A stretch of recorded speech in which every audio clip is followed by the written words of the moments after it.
그날 밤의 기억은 여전히 제 심장을 얼음처럼 차갑게 만들었습니다. 한밤중 온 집안이 깊은 침묵에 잠겨 있을 때였습니다.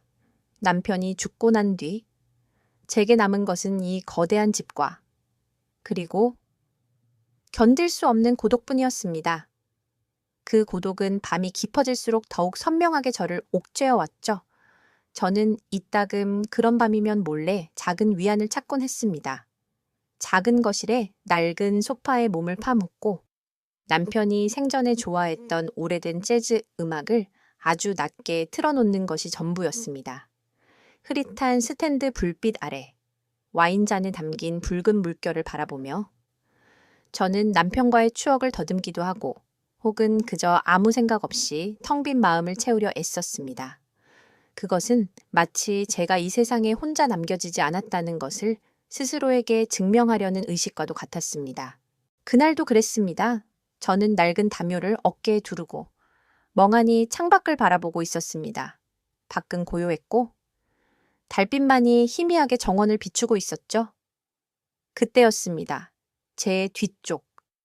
그러니까 주방과 연결된 복도 끝에서 아주 작은 소리가 들렸습니다. 저는 처음엔 바람 소리려니 했습니다. 하지만 곧 그림자가 미세하게 흔들리는 것을 느꼈죠. 심장이 쿵 하고 떨어지는 것 같았습니다. 저는 몸을 굳힌 채 억지로 고개를 돌려 그쪽을 바라봤습니다. 그곳에는 시아버지께서 서 계셨습니다. 아니, 서 계셨다는 표현은 정확하지 않습니다. 시아버지께서는 주방과 복도를 잇는 문에 몸을 숨기신 채 아주 조심스럽게 저를 훔쳐보고 계셨습니다. 어둠 속에 가려져 있었지만 저는 똑똑히 볼 수 있었습니다. 그분의 눈빛은 마치 무언가에 홀린 듯 혹은 깊은 슬픔에 잠긴 듯 제게 고정되어 있었습니다. 와인잔을 든 제 손이 미세하게 떨리기 시작했습니다. 저는 당황스러움과 동시에 묘한 수치심을 느꼈습니다. 마치 제 가장 깊은 곳에 숨겨놓았던 상처를 들킨 기분이었습니다. 제가 혼자서 외로움을 달래고 있던 그 초라하고 약한 모습을 시아버지께서 전부 보고 계셨던 것입니다. 저는 그 자리에서 꼼짝할 수 없었습니다. 그분의 시선이 너무나 무거워서 제 온몸을 짓누르는 것만 같았습니다. 시선이 마주치자 시아버지께서는 아무 말 없이 천천히 몸을 돌려 방으로 들어가셨습니다. 그분의 발걸음은 조용했지만 제게는 마치 천둥 소리처럼 요란하게 들렸습니다. 저는 그 자리에 한참을 앉아 있었습니다. 와인잔은 손에서 미끄러져 테이블 위에 놓였고 붉은 와인이 미약하게 흔들리는 것을 멍하니 바라봤습니다. 그 밤, 저는 잠들지 못했습니다. 제 마음속에 불안하고 불길한 예감이 그림자처럼 드리워졌습니다. 그분의 시선은 대체 무엇을 의미하는 것이었을까요? 단순한 호기심이었을까? 아니면 저와 같은 종류의 고독을 보신 것일까? 저는 알 수 없었습니다. 이 모든 일은 제 이름이 정은서이고 나이가 40대 중반이며 남편과 사별한 지 5년이 되던 해에 벌어진 일이었습니다. 남편은 10년 전 제가 30 중반이 채 되기도 전에 갑작스러운 사고로 세상을 떠났습니다. 저희에게는 이미 성인이 된 두 아이가 있었지만 그들은 각자의 삶을 찾아 일찌감치 독립했습니다. 큰아들은 미국에서 유학 중이고 딸은 지방에서 직장 생활을 하고 있었죠.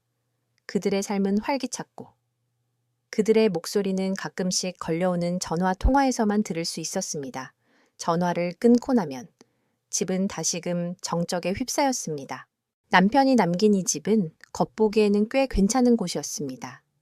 낡았지만 잘 관리되어 있었고 정원도 예쁘게 가꾸어져 있었죠. 저는 집 근처에서 작은 꽃집을 운영하고 있었습니다. 남편이 살아있을 때부터 해보고 싶었던 일이었습니다.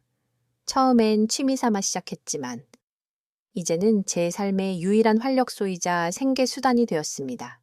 매일 아침 싱싱한 꽃을 다듬고 화분을 정리하고 손님들을 맞이하는 일은 제게 소소한 기쁨을 주었습니다. 하지만 꽃집의 문을 닫고 다시 이 집으로 돌아오면 저는 다시 외톨이가 되었습니다. 제 옆에는 그저 시아버지 한 분만 계실 뿐이었습니다. 시아버지께서는 70대 후반의 고령이셨고 젊은 시절 사업을 크게 하셨다고 들었지만 지금은 그저 낡은 서재에 틀어박혀 하루 종일 책만 보시거나 정원을 산책하는 것이 전부인 분이셨습니다. 저희는 식사 시간을 제외하고는 거의 대화를 나누지 않았습니다. 서로의 존재를 알면서도 굳이 서로의 영역을 침범하려 하지 않았죠. 그것은 남편이 세상을 떠난 후부터 형성된 저희 둘 사이의 암묵적인 규칙이었습니다. 각자의 방에 틀어박혀 각자의 방식으로 고독을 견디는 것. 그것이 제가 살아온 지난 5년간의 삶의 방식이었습니다. 하지만 그날 밤 이후 모든 것이 달라지기 시작했습니다. 시아버지의 그 시선이 제 마음속에 깊은 파문을 일으켰습니다. 저는 더 이상 와인 한 잔으로 저를 위로할 수 없게 되었습니다. 제 행동 하나하나에 그분의 눈빛이 겹쳐 보였고 마치 누군가에게 감시당하고 있다는 기분을 떨칠 수 없었습니다. 그분의 시선은 제게 불편함과 동시에 묘한 긴장감을 안겨주었습니다. 그것은 단순한 부끄러움이 아니었습니다. 그것은 마치 무언가 잘못된 관계의 시작을 예고하는 듯한 불길한 서늘함이었습니다. 저는 그 밤 이후 시아버지의 그림자가 드리워진 이 집에서 더 이상 온전한 혼자가 될 수 없었습니다. 그날 밤의 사건 이후 저는 시아버지와 단둘이 있는 모든 순간이 불편해지기 시작했습니다. 식사 시간은 예외 없이 어색함으로 가득 찼고 숟가락과 젓가락이 그릇에 부딪히는 소리만이 정적을 메웠습니다. 시아버지께서는 여느 때와 다름없이 말없이 식사하셨지만 저는 자꾸만 고개를 숙이게 되었습니다. 어쩌면 그분은 아무 일도 없었다는 듯이 굴고 싶으셨는지 모릅니다. 하지만 제게는 그 침묵이 마치 모든 것을 알고 있다는 무언의 압박처럼 느껴졌습니다. 저는 그분이 저를 훔쳐보던 그 순간의 눈빛, 그 깊고 알 수 없던 슬픔을 계속해서 떠올렸습니다. 제 일상은 겉보기에는 평온했습니다. 아침 8시 반에 꽃집 문을 열고 싱그러운 꽃들을 정리하는 것으로 하루를 시작했습니다. 꽃집은 제게 유일한 안식처였습니다. 그곳에서는 이 집의 무거운 공기, 그리고 시아버지의 알 수 없는 시선으로부터 잠시나마 벗어날 수 있었으니까요. 저는 꽃을 만질 때 가장 마음이 편안했습니다. 꽃잎의 부드러운 감촉, 은은한 향기, 다채로운 색깔들은 제 마음속의 공허함을 잠시 잊게 해주는 유일한 위로였습니다. 손님들과 나누는 짧은 대화들도 제게는 소중한 일탈이었습니다. 하지만 꽃집 문을 닫고 집으로 돌아오는 길은 언제나 무거웠습니다. 해가 지고 어둠이 깔리기 시작하면 저는 다시 현실로 돌아와야만 했습니다. 집 안은 텅 빈 것처럼 고요했고 시아버지의 인기척만이 희미하게 느껴질 뿐이었습니다. 시아버지께서는 주로 서재에 머무르셨습니다. 그곳에는 낡은 책들이 빼곡히 꽂혀 있었고 그분은 그 책들 속에서 당신만의 세계를 살고 계시는 듯했습니다. 저는 가끔 복도를 지나다 서재의 문틈으로 새어나오는 희미한 불빛을 보곤 했습니다. 그 불빛은 마치 이 집의 유일한 생명력처럼 느껴지기도 했지만 동시에 그분의 고독을 증명하는 것처럼 보였습니다. 어느 날 오후 꽃집에 손님이 한 명도 없는 조용한 시간이었습니다. 저는 멍하니 창밖을 바라보고 있었죠. 문득 남편의 생각이 났습니다. 남편은 꽤나 다정하고 활기찬 사람이었습니다. 그와 함께 있을 때는 고독이라는 단어조차 생각할 수 없었죠. 하지만 그의 죽음 이후 제 삶은 마치 색이 바른 사진처럼 변해버렸습니다. 처음에는 상실의 고통이 너무 커서 다른 감정들을 느낄 여유조차 없었습니다. 하지만 시간이 흐르면서 그 고통의 자리에는 텅 빈 공간이 남았고 그 공간은 점점 더 깊고 차가운 공허함으로 채워졌습니다. 아이들에게도 제 속마음을 털어놓을 수 없었습니다. 그들은 각자의 삶을 살아가느라 바빴고 저는 그들의 밝은 미래에 제 어두운 감정을 덧씌우고 싶지 않았습니다. 통화를 할 때면 항상 엄마, 잘 지내지 힘들면 언제든지 말해 라고 말했지만 저는 걱정 마, 엄마는 괜찮아, 꽃집도 잘 되고 라고 대답할 뿐이었습니다. 괜찮지 않다는 것을 말하는 것조차 저에게는 또 다른 짐처럼 느껴졌습니다. 그렇게 저는 스스로를 고립시켰고 저만의 외로운 섬에서 살아가고 있었습니다. 그런데 이상한 일이 벌어지기 시작했습니다. 제가 늦은 저녁 꽃집에서 돌아오면 현관 앞에는 늘 제가 좋아하는 국화 화분이 놓여 있었습니다. 처음에는 누군가 잘못 놓고 간 것인가 했습니다. 하지만 그 일이 며칠에 걸쳐 반복되자 저는 직감적으로 시아버지의 소행임을 깨달았습니다. 시아버지께서는 제가 꽃집을 운영한다는 것을 아시면서도 굳이 저를 위해 꽃을 사오셨던 것입니다. 그것은 어색하고 서툰 위로의 몸짓처럼 느껴졌습니다. 저는 그 화분을 들고 집으로 들어오면서 알 수 없는 감정에 휩싸였습니다. 감사함이었을까요? 아니면 더 깊은 혼란이었을까요? 또 다른 날 저녁에는 제가 퇴근하고 들어오자마자 현관 센서 등이 고장 나버렸습니다. 깜깜한 어둠 속에서 더듬거리며 신발을 벗고 있는데 서재문이 열리며 시아버지께서 나오셨습니다. 그분은 말없이 제 옆으로 다가와 작은 손전등으로 제 발밑을 비춰주셨습니다. 그분의 손은 거칠고 주름졌지만 그 빛은 따뜻하게 느껴졌습니다. 저는 너무 놀라 아무 말도 하지 못하고 그저 서 있었습니다. 그분은 손전등을 들고 제가 계단을 올라 제 방문을 열 때까지 조용히 서 계셨습니다. 그리고 제가 방문을 닫자마자 그분은 다시 서재로 돌아가셨습니다. 그날 밤 저는 한참 동안 잠을 이루지 못했습니다. 시아버지의 그 알 수 없는 행동들, 그것은 분명 저를 훔쳐보던 그 시선과는 다른 종류의 것이었습니다. 그 시선이 불편함과 수치심을 주었다면 이 작은 배려들은 제 마음속에 묘한 온기를 불어넣는 것 같았습니다. 마치 오랫동안 닫혀있던 제 마음의 문을 누군가 아주 조심스럽게 두드리는 것처럼 말이죠. 하지만 저는 그 온기를 온전히 받아들이기가 두려웠습니다.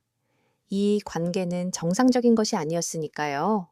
남편의 아버지와 남편의 아내, 저희 둘 사이에는 말로 설명할 수 없는 너무나도 두텁고 무거운 벽이 존재했습니다. 그 벽을 허무는 것은 어쩌면 저희 모두에게 더 큰 비극을 가져올 수도 있다는 불길한 예감이 저를 사로잡았습니다. 저는 그분의 배려가 고맙기도 했지만 동시에 더 이상 저에게 다가오지 말아달라고 소리치고 싶은 복잡한 감정에 휩싸였습니다. 그날 밤은 유난히 비가 많이 내렸습니다. 장마가 시작되려는지 굵은 빗줄기가 창문을 세차게 때렸습니다. 저는 꽃집 문을 평소보다 일찍 닫고 집으로 돌아왔습니다. 습한 공기가 집안 전체를 무겁게 짓누르고 있었죠. 평소라면 각자 방에 틀어박혀 침묵을 지킬 시간이었지만 왠지 모르게 그날 밤은 혼자 있고 싶지 않았습니다. 저는 용기를 내어 주방으로 향했습니다. 시아버지께서는 늘 그분의 서재에서 식사하셨지만 오늘은 제가 먼저 식탁에 앉아 식사 준비를 시작했습니다. 냉장고에 있는 재료들을 꺼내 평소 시아버지께서 좋아하시는 나물 반찬 몇 가지와 따뜻한 된장국을 끓였습니다. 음식 냄새가 온 집안에 퍼지자 얼마 지나지 않아 서재문이 조용히 열렸습니다. 시아버지께서 천천히 걸어 나오셨죠. 그분은 저를 보시고는 잠시 멈칫하셨습니다. 그분의 얼굴에는 의외라는 표정, 그리고 어쩌면 아주 희미한 미소가 스쳐 지나갔는지도 모르겠습니다. 저는 아무 말 없이 숟가락과 젓가락을 그분 앞에 놓아드렸습니다. 시아버지께서는 말없이 식탁에 앉으셨습니다. 그렇게 저희는 남편이 세상을 떠난 이후 처음으로 식탁에 마주 앉아 함께 저녁 식사를 하게 되었습니다. 처음에는 역시나 어색한 침묵이 흘렀습니다. 빗소리만이 저희 사이의 정적을 깨뜨렸죠. 저는 애써 아무렇지 않은 척 국을 뜨고 반찬을 집었습니다. 그때 시아버지께서 낮은 목소리로 말씀하셨습니다. 된장국이 구수하구나. 저는 그 한마디에 저도 모르게 눈시울이 뜨거워졌습니다. 아주 사소한 말이었지만 그분의 목소리에는 따뜻함이 담겨 있었습니다. 저는 애써 목소리를 가다듬으며 대답했습니다. 할아버님께서 좋아하시는 것 같아서 만들어 봤어요. 그 말을 마치고 나서야 저는 제가 아주 오랜만에 누군가와 자연스러운 대화를 나누었다는 사실을 깨달았습니다. 그날 저녁 식사는 대화가 이어졌습니다. 시아버지께서는 갑자기 당신의 젊은 시절 이야기를 꺼내셨습니다. 자네 남편, 그러니까 내 아들이 살아있을 적에는 말이야. 이 집 식탁에 늘 웃음소리가 끊이질 않았지. 사업이 바빠서 얼굴을 자주 볼 수 없었지만 그래도 아들이나 며느리 얼굴 보면 힘이 났었네. 그분의 목소리에는 그리움과 동시에 깊은 쓸쓸함이 배어 있었습니다. 저는 그분의 이야기에 귀를 기울이며 잊고 지냈던 남편과의 추억을 떠올렸습니다. 그리고 잠시 침묵이 흐른 뒤 시아버지께서 조심스럽게 입을 여셨습니다. 지난번 내가 자네를 훔쳐보던 날 미안했네. 저는 갑작스러운 그분의 사과에 놀라 고개를 들었습니다. 나도 그날따라 잠이 오지 않아서 물을 마시러 나왔다가 그만. 나는 그저 자네가 너무 외로워 보여서. 그랬네. 시아버지의 목소리는 미세하게 떨렸습니다. 사실 나도 아내가 세상을 떠나고 나서 혼자 있는 시간이 너무 힘들었어.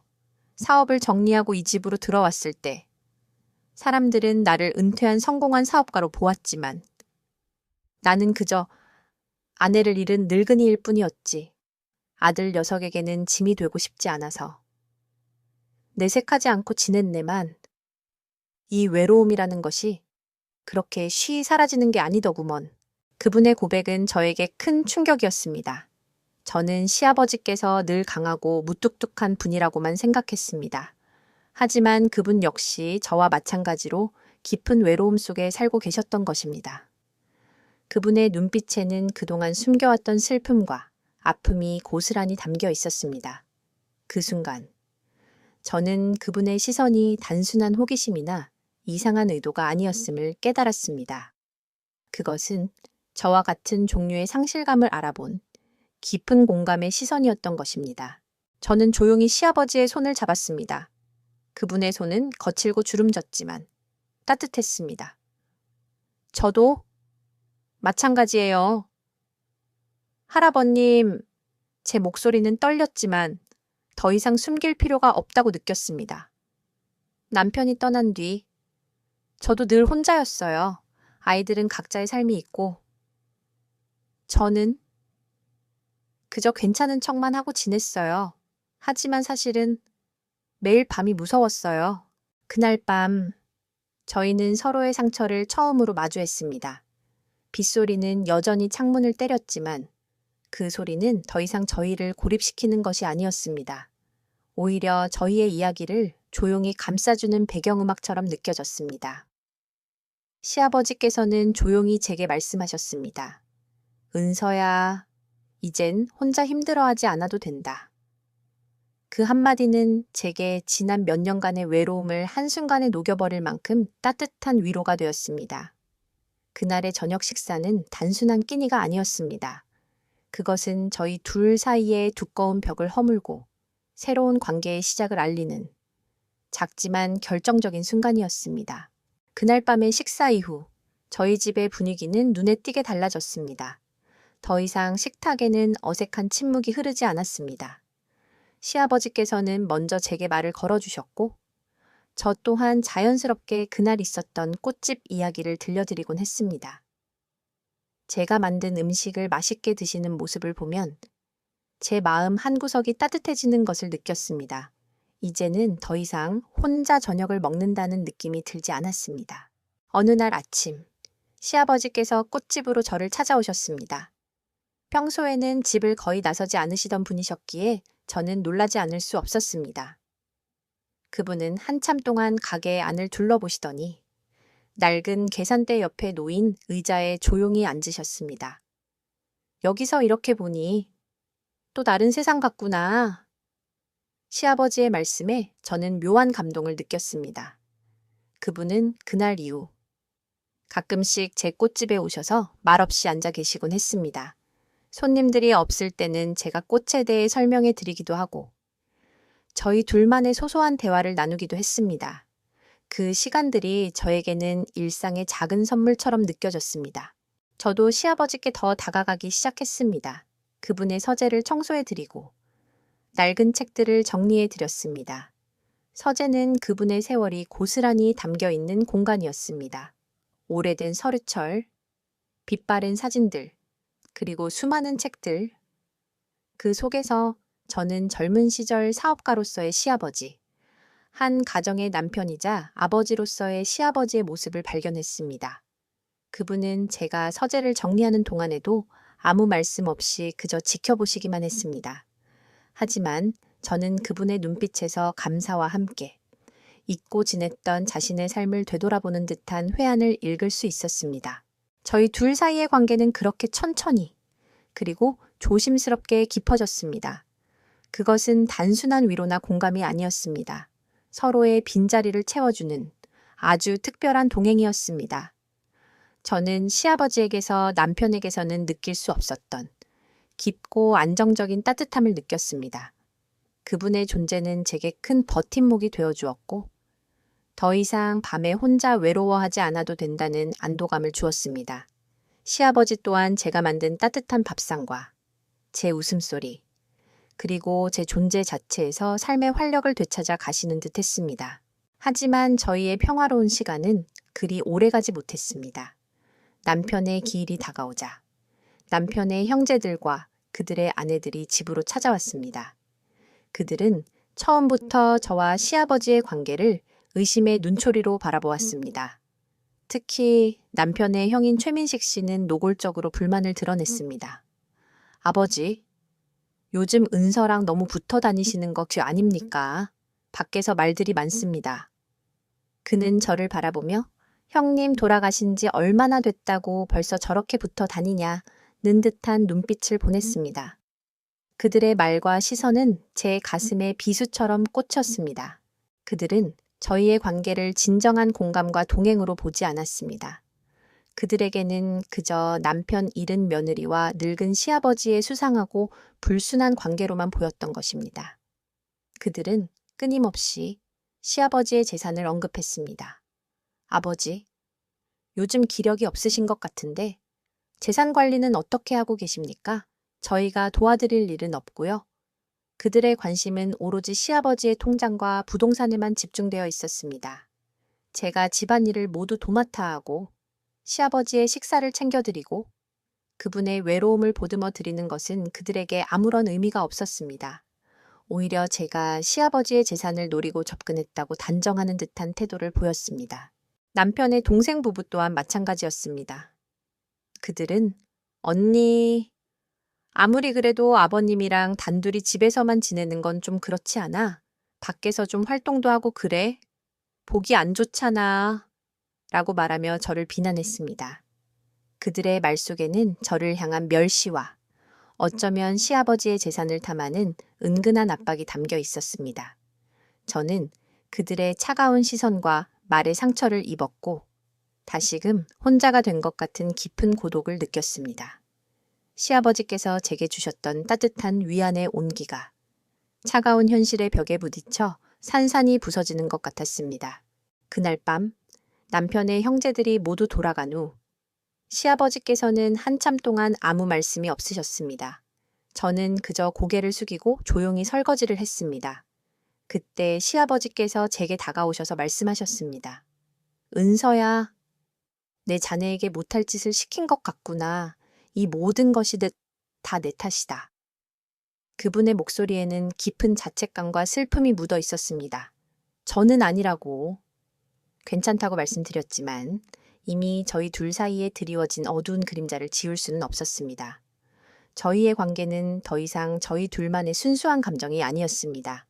외부의 시선과 탐욕스러운 가족들의 개입으로 인해 순수한 위안과 공감의 관계가 더럽혀지고 있다는 사실을 깨달았습니다. 그리고 저는 이제 저희 둘이 함께 이 어둠에 맞서 싸워야 한다는 것을 예감했습니다. 남편의 형제들이 돌아간 후 집안의 공기는 차갑고 무거웠습니다. 시아버지께서는 그날 이후로 다시 말수를 이르르셨고 저는 그분의 서재 문 앞에서 한참을 서성이다 돌아와야 했습니다. 그분은 다시 예전의 외로운 섬으로 돌아가신 것 같았습니다. 하지만 저는 더 이상 예전처럼 침묵 속에 머무를 수 없었습니다. 그들의 탐욕스러운 눈빛과 저를 향한 멸시가 제 마음속에 깊은 분노를 일으켰기 때문입니다. 저희의 순수한 관계가 그들의 불순한 의도로 더럽혀지는 것을 더는 두고 볼 수 없었습니다. 며칠 뒤 저는 용기를 내어 시아버지의 서재문을 두드렸습니다. 문을 열고 들어가자 시아버지께서는 낡은 안경을 쓴 채 책상에 앉아 계셨습니다. 책상 위에는 빛바랜 가족 사진들이 놓여 있었습니다. 저는 조용히 그분 앞에 앉아 떨리는 목소리로 말했습니다. 할아버님, 어제 형님들의 말씀은 신경 쓰지 마세요. 저희가 잘못한 것은 아무것도 없어요. 시아버지께서는 한참 동안 아무 말씀 없이 저를 바라보셨습니다. 그분의 눈빛에는 깊은 회한과 함께 굳은 결심 같은 것이 서려 있었습니다. 은서야, 사실은 자네에게 말하지 않은 것이 있네. 시아버지의 목소리는 낮았지만 단호했습니다. 내 아내가 세상을 떠난 후 나는 자네의 형제들, 그러니까 내 아들, 딸들의 끝없는 욕심을 보았네. 그들은 내가 아프고 약해질 때만을 기다렸어. 그래서 나는 그들에게 재산을 모두 다 넘겨주지 않고 일부를 숨겨두었네. 저는 놀라서 그분을 바라보았습니다. 숨겨두셨다니요. 이 집도, 그리고 다른 몇몇 재산들도 그들이 알고 있는 것이 전부가 아니네.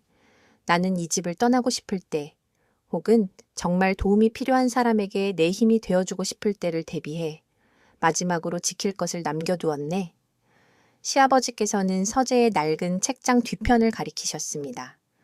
그곳에는 겉보기에는 평범한 금고가 숨겨져 있었습니다. 그들에게는 말하지 않았네. 혹시라도 그들이 자네에게 해코지를 할까봐 자네마저 내 욕심 때문에 힘들게 하고 싶지 않았네. 그분의 고백은 저에게 충격과 동시에 묘한 안도감을 주었습니다. 저는 시아버지의 깊은 외로움 뒤에 이토록 무거운 비밀과 싸우고 계셨다는 것을 알게 되었습니다. 그분은 저를 보듬어 주시면서도 동시에 저를 지키기 위해 홀로 고군분투하고 계셨던 것입니다. 저는 그분의 손을 잡고 말씀드렸습니다. 저도 이제 함께 할게요. 할아버님, 혼자 힘들어하지 마세요. 시아버지께서는 굳게 담은 입술을 여시고 길고 깊은 한숨을 내쉬셨습니다. 나는 더 이상 그들의 탐욕을 보고만 있을 수 없네. 그리고 무엇보다 자네를 이 집에서 내쫓으려는 그들의 시도를 막아야겠네. 시아버지의 목소리에는 단호함이 깃들어 있었습니다. 내일 내 변호사를 부를 것이네. 그리고 가족들을 모두 모아 진실을 밝히고 그들에게 정당한 책임을 물을 것이야. 그분의 말씀은 제게 큰 용기를 주었습니다. 저는 그동안의 외로움과 서러움이 눈 녹듯 사라지는 것을 느꼈습니다. 이제 저희는 더 이상 숨거나 피하지 않아도 되는 것입니다. 저희의 순수한 마음이 더럽혀지는 것을 막고 그들의 탐욕에 맞서 당당히 싸울 수 있게 된 것입니다. 그것은 저에게 큰 해방감과 동시에 앞으로 닥쳐올 거대한 폭풍을 예고하는 것 같았습니다. 다음 날 시아버지께서는 정말로 변호사를 부르셨고 남편의 형제들과 그 가족들에게 연락을 취했습니다. 그들은 시아버지께서 재산 분배를 다시 논의하려는 것으로 착각하고 들뜬 마음으로 찾아왔습니다. 그들의 얼굴에는 탐욕과 기대감이 가득했습니다. 저는 그들의 얼굴을 보며 이 싸움이 얼마나 힘들고 고통스러울지 예감했습니다. 하지만 이제는 더 이상 혼자가 아니었습니다. 저는 시아버지의 옆에서 굳은 표정으로 그들을 맞이할 준비를 마쳤습니다. 그것은 저희의 관계를 지키기 위한, 그리고 저희의 존엄성을 되찾기 위한 아픈 결단이었습니다. 거실은 무거운 침묵으로 가득 찼습니다. 남편의 형제들과 그들의 아내, 그리고 자식들까지 모두 모여 있었습니다. 그들은 처음에는 시아버지의 부름에 들떠 있었지만 변호사가 서류 가방을 들고 등장하자 분위기가 심상치 않다는 것을 직감한 듯 했습니다.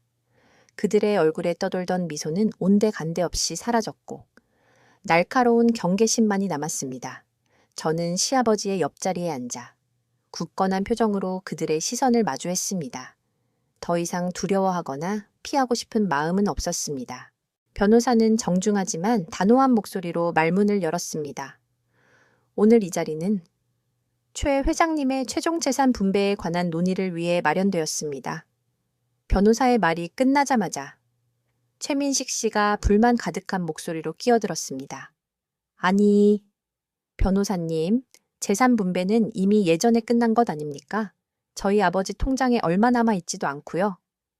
그의 아내 역시 어련히 알아서들 하실 텐데 왜 새삼스럽게 이런 자리를 만들어서 라며 불편한 기색을 드러냈습니다. 그들은 자신들이 알고 있는 것 외에 다른 재산이 있을 거라는 생각조차 하지 못하는 듯했습니다. 시아버지께서는 조용히 손을 들어 그들의 말을 막으셨습니다. 그리고는 낮고 단호한 목소리로 입을 여셨습니다. 나는 오늘 너희들에게 그동안 감춰왔던 진실을 이야기하려고 한다. 그분의 눈빛은 흔들림이 없었고 오히려 강렬했습니다. 내가 은퇴하고 이 집으로 돌아왔을 때 너희들은 나를 걱정하는 척하면서 나의 통장을 확인하고 내 노후를 챙기는 척하며 나를 조롱했다. 내가 아파서 병원에 입원했을 때는 서로 내 병원비를 내겠다며 싸우는 척했지만 결국엔 아무도 나서지 않았지. 시아버지의 목소리가 점점 더 힘을 얻기 시작했습니다. 너희들은 내가 늙고 힘없는 노인이라 생각했겠지만 나는 너희들의 모든 행동과 말들을 지켜보았다. 그리고 깨달았지. 너희들의 관심은 오로지 나의 재산에만 있다는 것을. 그들의 얼굴은 충격과 당혹스러움으로 굳어졌습니다. 특히 최민식 씨는 아버지 지금 그게 무슨 말씀이십니까? 라며 소리쳤습니다. 그때 시아버지께서는 변호사에게 눈짓을 하셨고 변호사는 미리 준비한 서류철을 꺼내 펼쳤습니다. 이 서류들은 최 회장님께서 젊은 시절부터 축적해 오신 비공개 재산 목록입니다. 변호사의 말에 그들은 경악을 금치 못했습니다. 서류에는 그들이 전혀 알지 못했던 부동산과 주식, 그리고 상당한 금액의 비상금 통장이 명시되어 있었습니다. 그들의 얼굴은 탐욕과 분노, 그리고 배신감으로 일그러졌습니다. 이게 전부가 아니다. 시아버지께서 다시 입을 여셨습니다. 그리고 나는 너희들 몰래 내 명의의 재산을 모두 은서에게 넘겨주었다. 그분의 말씀의 거실은 순식간에 아수라장이 되었습니다.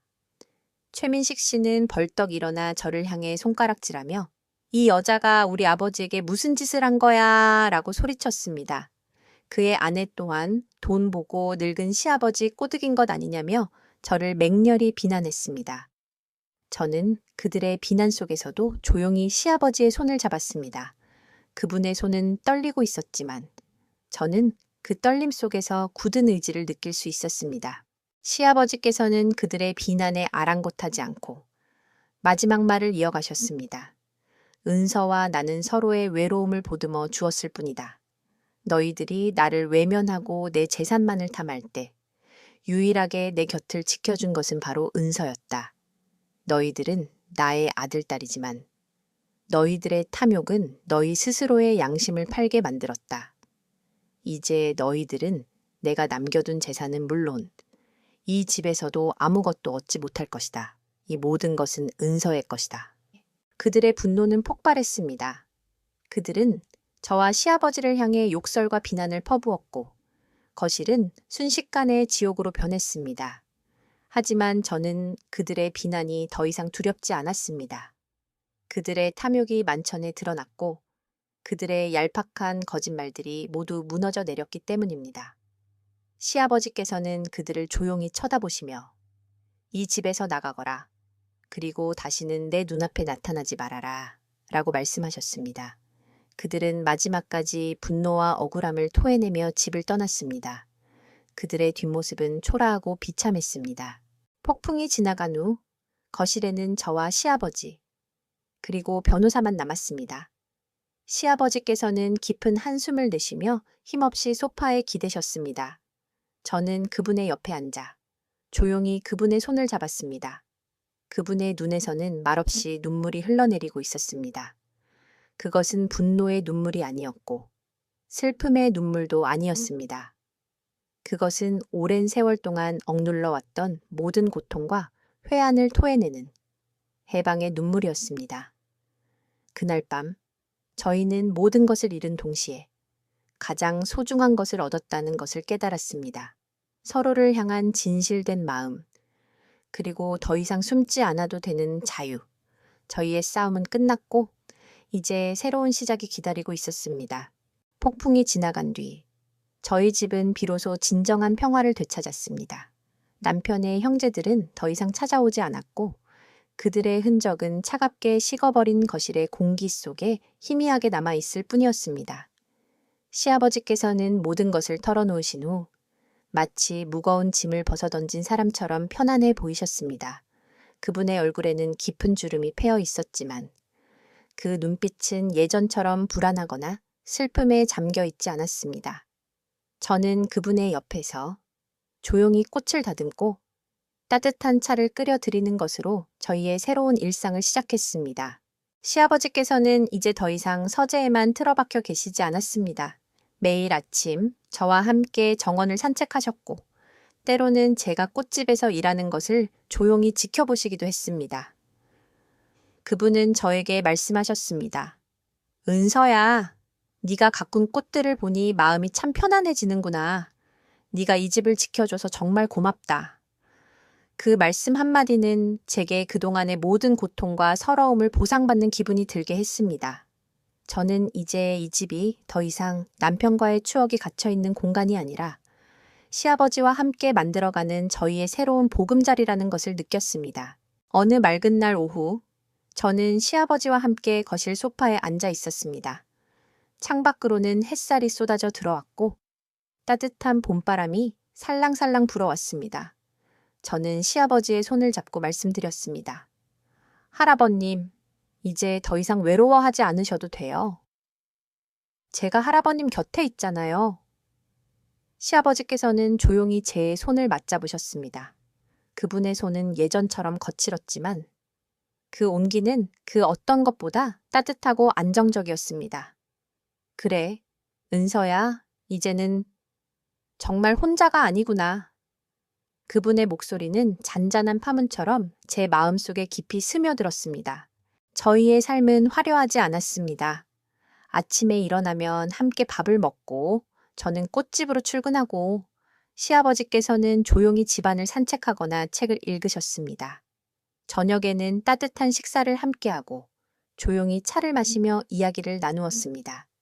그것은 그저 평범하고 소박한 일상이었지만 그 안에는 저희가 오랜 세월 동안 갈망했던 진정한 행복이 담겨 있었습니다. 저희는 서로에게 가장 깊은 공감을 해주는 친구이자 가족이자 그리고 서로의 존재 자체로 위안을 얻는 동반자가 되었습니다. 시간이 흘러 제 아이들도 이 소식을 알게 되었습니다. 처음에는 놀라기도 하고 걱정스러운 눈빛을 보내기도 했지만 곧 저희의 진심을 이해해 주었습니다. 그들은 더 이상 저를 혼자 외로운 섬에 두지 않았습니다. 아이들의 전화는 더 자주 걸려왔고 저희를 찾아와 함께 식사를 하는 날도 늘어났습니다. 저희는 그들의 따뜻한 관심 속에서 이제는 떳떳하게 서로를 향한 마음을 드러낼 수 있었습니다. 저희의 이야기는 어쩌면 세상의 많은 사람들에게 이해받기 어려운 이야기일지도 모릅니다. 하지만 저희는 더 이상 세상의 시선이나 편견을 두려워하지 않았습니다. 저희의 관계는 그 어떤 말이나 정의로도 표현할 수 없는 서로의 깊은 상처를 보듬어준 아주 특별하고 소중한 것이었으니까요. 늦은 밤, 저는 곤히 잠든 시아버지의 얼굴을 바라보았습니다. 그분의 얼굴은 평온했고 입계는 희미한 미소가 걸려 있었습니다. 저는 그분의 손을 조용히 잡고 제 마음속으로 속삭였습니다. 할아버님, 이제는 제가 할아버님의 외로움을 달래드릴게요. 저희는 이제 혼자가 아니에요. 저는 더 이상 밤에 혼자 외로움을 달래기 위해 와인잔을 들지 않았습니다. 제 옆에는 제가 지켜야 할 가장 소중한 사람이 있었으니까요. 저희의 이야기는 이렇게 끝이 났습니다. 상실의 아픔 속에서 시작된 두 개의 외로운 영혼이 서로에게 깊은 공감과 위안을 주며 마침내 평화롭고 따뜻한 행복을 찾아가는 이야기. 그것은 화려하거나 극적이지 않았지만 저희에게는 세상 그 어떤 이야기보다 아름답고 소중한 현실이었습니다.